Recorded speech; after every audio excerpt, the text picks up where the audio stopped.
Amen, amen, gloire à Dieu. Ok, je vais aussi partager. Donc, je vais partager sur le thème N'aie pas peur de te rapprocher de Dieu et de l'écouter. N'aie pas peur de te rapprocher de Dieu et de l'écouter. Nous savons que Moïse s'est rapproché de Dieu et il écoutait constamment le Seigneur. Élie s'est rapproché de Dieu et écoutait constamment le Seigneur. Et nous savons aussi que Élisée s'est rapproché de Dieu et il écoutait constamment. Même le jeune Samuel s'est rapproché de Dieu. Samuel dans la mer, c'est Anne, celle qui était stérile. Donc Samuel, le jeune Samuel s'est rapproché de Dieu et aussi il écoutait le Seigneur.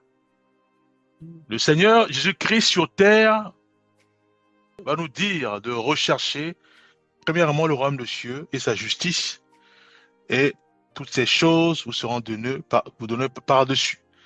Donc, le thème, c'est n'aie pas peur de se rapprocher de Dieu et de l'écouter. Le Seigneur, la Bible dit qu'il est le même hier, aujourd'hui et éternellement dans Hébreu.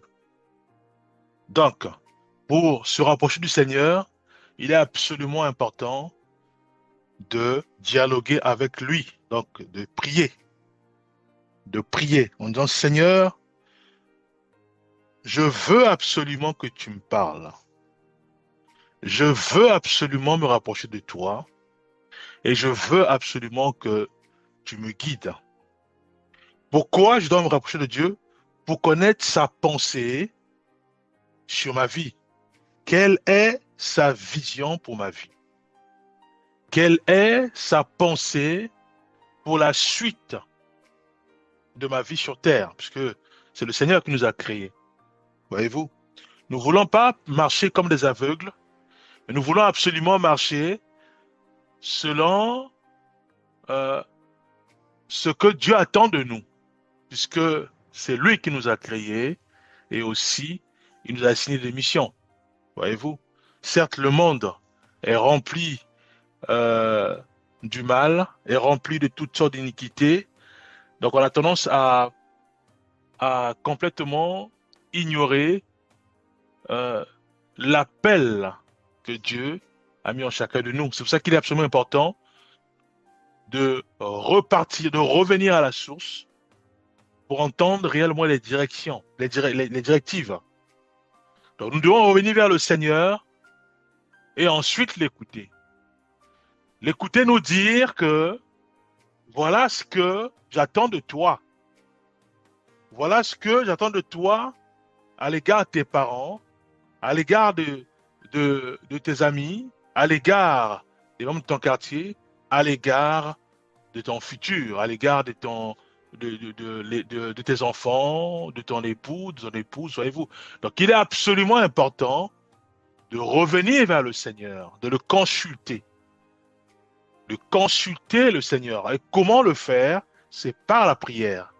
Et non en consultant les voyants, et non en consultant les bouts de cristal, et non en tirant des tarots, et non en consultant les horoscopes. C'est par la prière que nous consultons le Seigneur. Voyez-vous? Nous devons demander au Seigneur pourquoi rien ne marche dans ma vie, pourquoi tout ce que je touche, j'ai tendance à les détruire. Tout ce que je touche, j'ai tendance à les détruire. J'ai l'impression que je n'avance pas, mais je recule. Quand je suis avec les autres, mais avec le recul, je me rends compte que tout ce que j'ai touché, tout ce que j'ai fait, mais je n'ai pas fait avancer les autres. Je n'ai pas fait avancer le groupe. Mais au contraire, j'ai euh, j'ai ramené les autres en arrière. J'ai ramené l'Église en arrière. J'ai ramené le groupe en arrière. Voyez-vous, nous consultons le Seigneur. Et Dieu, lui qui est fidèle, lui qui ne change pas, il est invariable. Il va nous dire simplement, voilà ce que j'attends de toi. Que tu fasses ça, que tu fasses ceci, voyez-vous. À ce moment-là, nous avons des bons repères et nous nous mettons directement à l'œuvre et nous gagnons en temps, voyez-vous. Donc, nous perdons plus notre temps à faire des choses, comme a dit la sœur, par nous-mêmes. Mais au moins, nous nous appuyons sur le Seigneur et lui qui connaît réellement ce qu'il attend de nous, à ce moment-là, nous suivons simplement ses orientations à travers son Esprit Saint. Et nous avançons très vite. Voyez-vous? Donc, au lieu de faire ceci, je travaille sur tel domaine. À ce moment-là, je me mets à fond et le groupe avance, l'église avance, les membres de mon quartier sont heureux, toute la famille est heureuse. Voyez-vous? Donc, il est absolument important de s'arrêter. Quand nous constatons que je suis face à un mur, que rien ne marche, que je saccage tout ce que je touche, que j'ai l'impression que mon cœur est rempli de la haine, de l'amertume, est rempli de toutes sortes de rejets, de toutes sortes de toutes sortes de voilà, toutes sortes de difficultés liées à mon passé, ça peut être les abus et autres. Il est absolument important de s'arrêter et de prendre la décision de rechercher réellement le Seigneur. Nous devons nous rapprocher du Seigneur et nous voulons absolument l'écouter. Nous voulons absolument qu'il nous parle. Et souvent, on a tendance à avoir peur en disant, j'ai l'impression que j'avance trop tout près du Seigneur, puisque je me mets en jeûne, puisque je prie et je sens qu'il va me parler. Mais j'ai peur de ce qu'il va me dire, parce que je ne suis pas prêt ou je ne suis pas prête à aller évangéliser, à aller parler de lui à mes parents, à aller parler de lui à mes amis, à l'école ou à l'université, aller, je ne suis pas prêt, je ne suis pas prête à me mettre à fond dans, dans les choses de Dieu. Donc on a tendance à avoir peur, voyez-vous. D'où le thème, n'aie pas peur de te rapprocher de Dieu et de l'écouter, bien aimé. Nous sommes au temps de la fin. Nous sommes au temps de la fin. Et en face, le diable, Satan, travaille. Il travaille puissamment avec ses serviteurs. Ça peut être des marabouts, ça peut être des sorciers, ça peut être des magiciens, ça peut être des occultismes, ça peut être tous ceux qui sont dans les loges, différents, hein, il y en a plein les loges, voyez-vous. Mais ces gens-là ne blaguent pas, ils sont en train de travailler, voyez-vous, pour nous pousser toujours à avoir la peur, la colère, nous pousser à nous chamailler entre nous, voyez-vous. Donc il est absolument important aussi que nous puissions nous rapprocher de Dieu et écouter sa voix. Il doit nous parler. Il doit nous dire ceci, que nous tournons en rond, mais lui, il veut que nous puissions prendre ce chemin. Voyez-vous, nous avons la direction divine. À ce moment, nous mettons en fond sur ce chemin et nous avançons. Voyez-vous, il n'y a pas trop de pertes puisque c'est lui qui nous oriente, c'est lui qui nous guide. Cela concerne tout le monde, bien aimé. Pas que les pasteurs, pas que ceux et celles qui sont de l'église. Non, c'est tout le monde. Nous devons avancer. Il doit nous parler. Voyez-vous, il doit nous parler. Alors, prenons simplement Jacques 4, verset 8, où il est dit, approchez-vous de Dieu et il s'approchera de vous. Tout à l'heure, je dis que la Bible dit que Jésus-Christ est le même hier, aujourd'hui et éternellement. Voyez-vous, il n'a pas changé. Il n'a pas changé. Si nous décidons de nous rapprocher de lui, nous constaterons les guérisons dans notre corps si nous sommes malades. Parce que j'ai pris la décision, comme la femme de la perte de sang, j'ai pris la décision de me rapprocher du Maître. Et plus j'avance vers le Maître, plus ma décision, elle est ferme. Je veux absolument me rapprocher du maître. Je veux absolument me rapprocher du maître. Peu importe les obstacles que cette sœur a subis, peu importe, elle avançait. Donc il y avait ce focus uniquement vers le maître. Mais la sœur, elle a finalement réussi à se rapprocher du maître, puisque le maître va parler. Qui m'a touché? Voyez-vous? Qui m'a touché? Le Seigneur, il parle. Voyez-vous? Nous devons prendre la décision de dire, Seigneur, il est absolument important que tu me parles. Je veux que tu me parles. Parce que j'ai tendance à entendre les voix qui me poussent au suicide. Or, le suicide, c'est un péché. À entendre des voix qui me poussent sur le divorce. Divorce, c'est un péché. À entendre des voix qui me poussent à mal parler à mon époux, à mon épouse, à mes enfants, à mes parents, à mon père, à ma mère, à mes enfants, voyez-vous, à mes amis. Donc, je veux que tu me parles. Je veux entendre ta voix et non la voix du malin, et non la voix des occultismes, et non la voix des méchants. Voyez-vous, nous sommes de Dieu et il est absolument important d'entendre le Seigneur et entendre sa douce voix cette voix qui dégage l'amour. Parce que nous voulons être enrobés d'amour, l'amour de Dieu.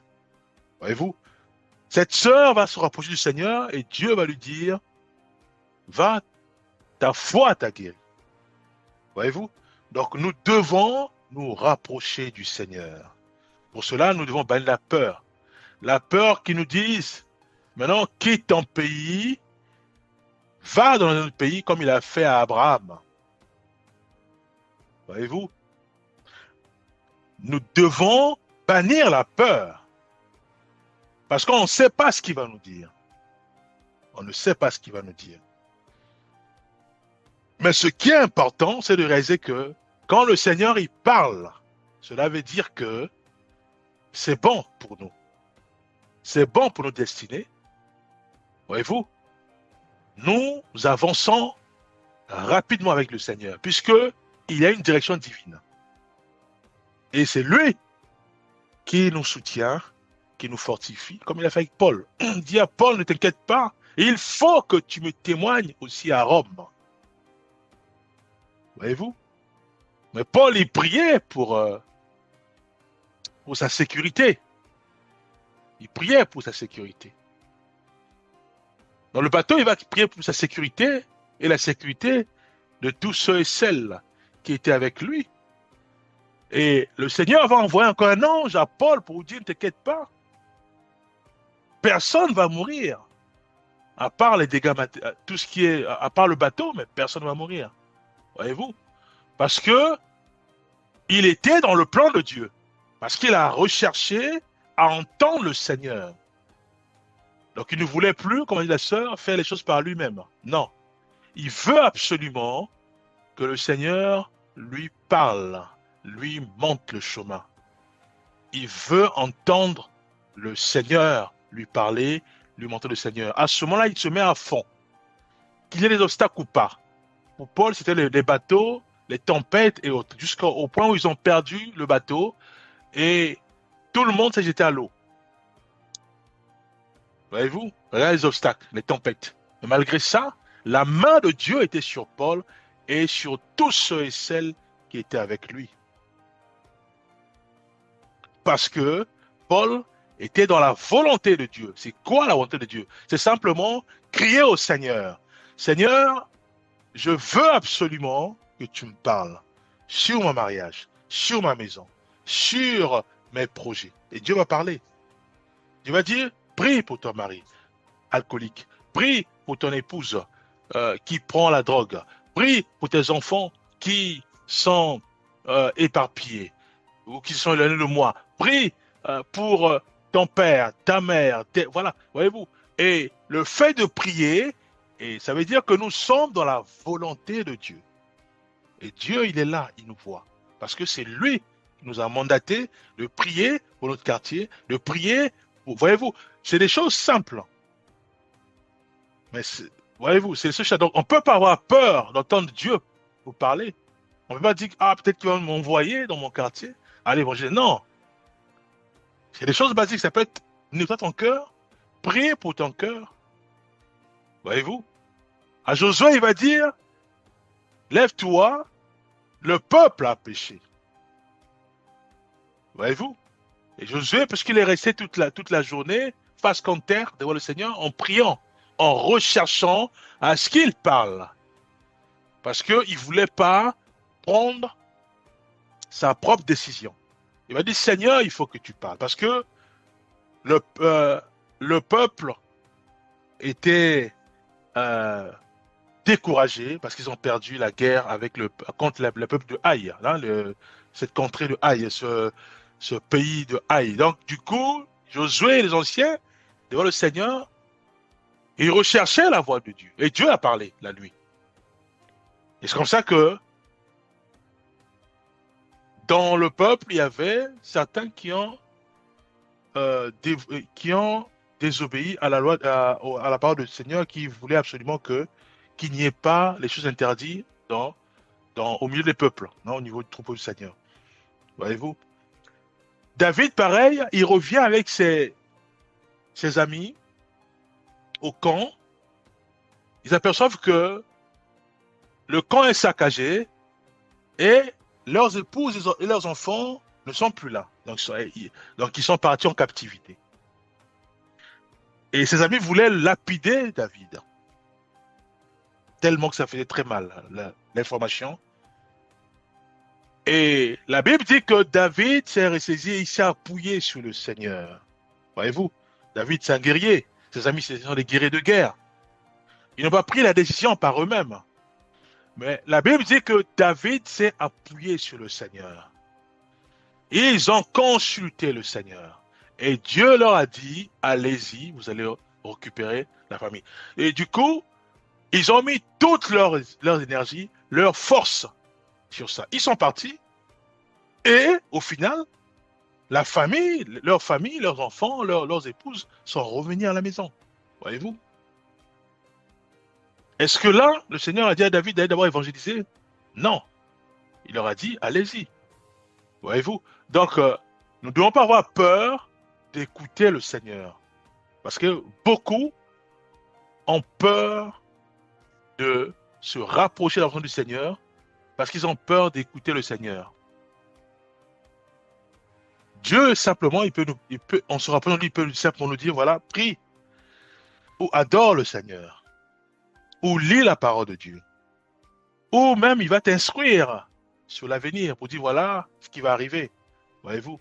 Mais nous devons rechercher réellement le Seigneur et nous voulons l'écouter.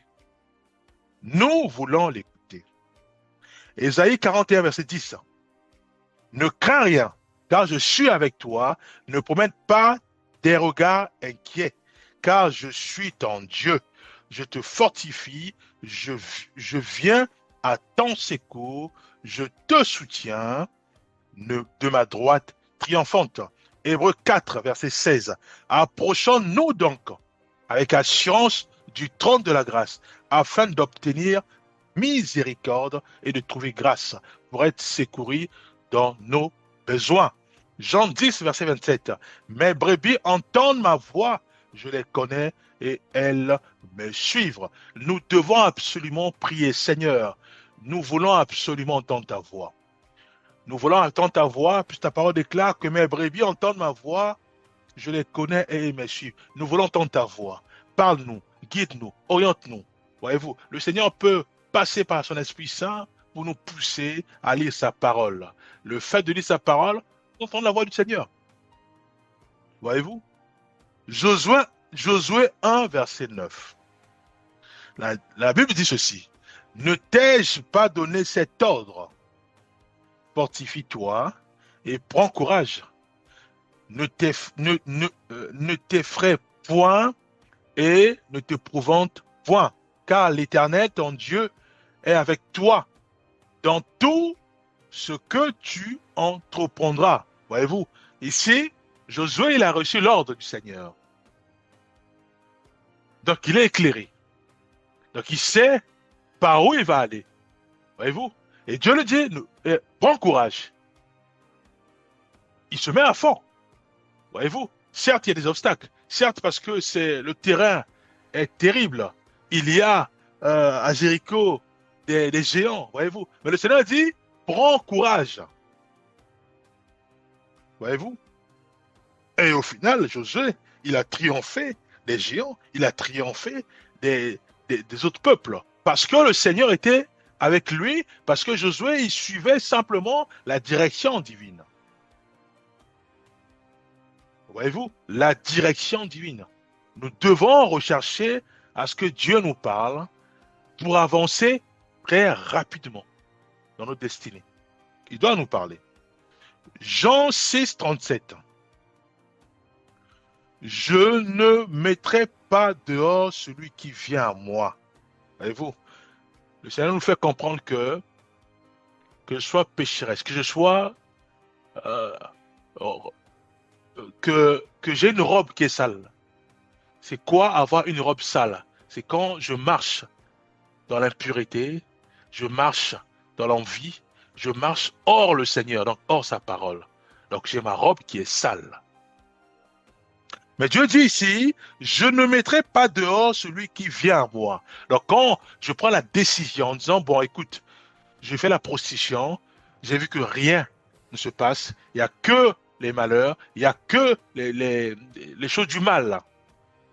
Les maladies, les disputes et autres. Je veux absolument me débarrasser de tout ça et me rapprocher du Seigneur. Dieu dit, je ne mettrai pas dehors celui qui vient à moi. Voyez-vous? Donc, cela veut dire quoi? Cela veut dire que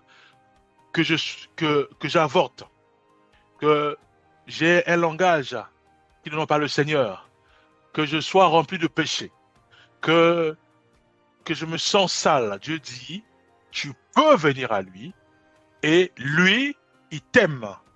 Jamais il ne te mettra dehors. Voyez-vous, parce qu'il veut te parler. Il veut te consoler. Il veut nettoyer ton cœur. Parce qu'il y a certains ou certaines, à cause de leur passé, ça peut être des abus, ça peut être des rejets et autres. Donc, ils ont toutes sortes de difficultés. Et ces difficultés-là, parfois, affectent leur relation dans leur mariage, affectent leur relation avec leurs amis et autres. Le Seigneur dit, tu peux venir à lui. Donc, tu dois rechercher le Seigneur. Donc, j'ai dit tout à l'heure, c'est par la prière. Et il faut absolument qu'il te parle. Voyez-vous? Donc, cette information du diable Satan qui passe par ta tête pour dire que voilà, tu es sale, tu es indigne de te rapprocher du Seigneur, cela n'a plus d'effet sur toi, puisque la femme n'a pas la perte de sang, qui était impure, mais Dieu l'a fortifiée, elle est venue vers le Maître.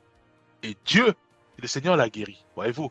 Donc, procession ou pas, il faut que je me rapproche auprès du Seigneur. Et je dois bannir cette information qui me dit à moi que je suis indigne de me rapprocher de Dieu. Cette information est caduque. Cette information n'a plus de force, puisque le Seigneur me dit à moi dans Jean 6, 37, je ne mettrai pas dehors celui qui vient à moi. Voyez-vous? Donc, nous devons nous dire, Seigneur, je reconnais que je me suis égaré de toi. J'ai pris ma propre décision, j'ai pris mon propre chemin, et avec le recul, en faisant le bilan, je me rends compte que je tourne en rond. Rien n'avance, et je fais parfois du mal à moi-même ou aux autres. Mais je veux que tu me parles. Je veux me rapprocher de toi et que tu me parles. Parce que tu es mon berger, tu es mon créateur. C'est toi qui me connais mieux que moi-même. C'est toi qui m'as créé. Il faut que tu me parles. Quelle direction prendre?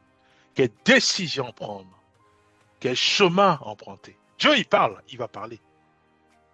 Et une fois parlé, à ce moment-là, maintenant, on doit prier, on dit, Seigneur, fortifie-moi, parce que je veux absolument prendre ce chemin, cette direction avec force et vigueur. Mais il faut que tu me fortifies, parce que je ne connais pas les obstacles. Peut-être qu'il y aura des critiques.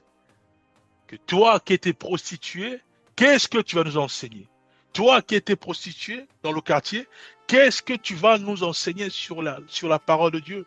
Voyez-vous, tout ça, ce sont des obstacles. Mais Dieu, il doit nous fortifier. Donc, on doit prier, Seigneur, là où tu m'envoies, c'est mon quartier que je connais. Ils connaissent mon passé. Mais tu dois me fortifier parce que je veux suivre ton chemin.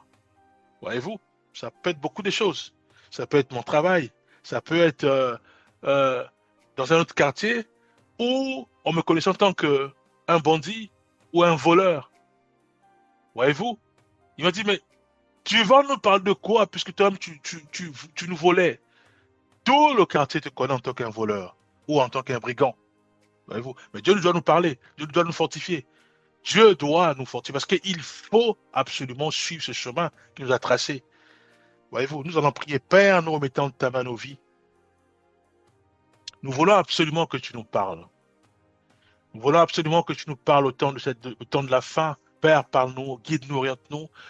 Et que nos cœurs, Père, continuent à être ouverts. Oui, nous ouvrons nos cœurs afin que tu rentres.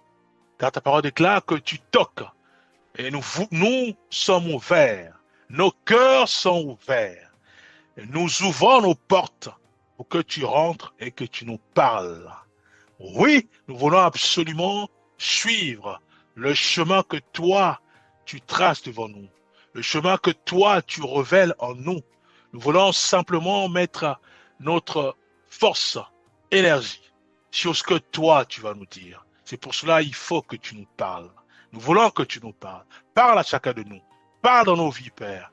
Et nuit et jour, nous voulons que tu nous parles comme un enfant parle à son père ou à sa mère. Au nom puissant de Jésus-Christ, nous avons ainsi prié.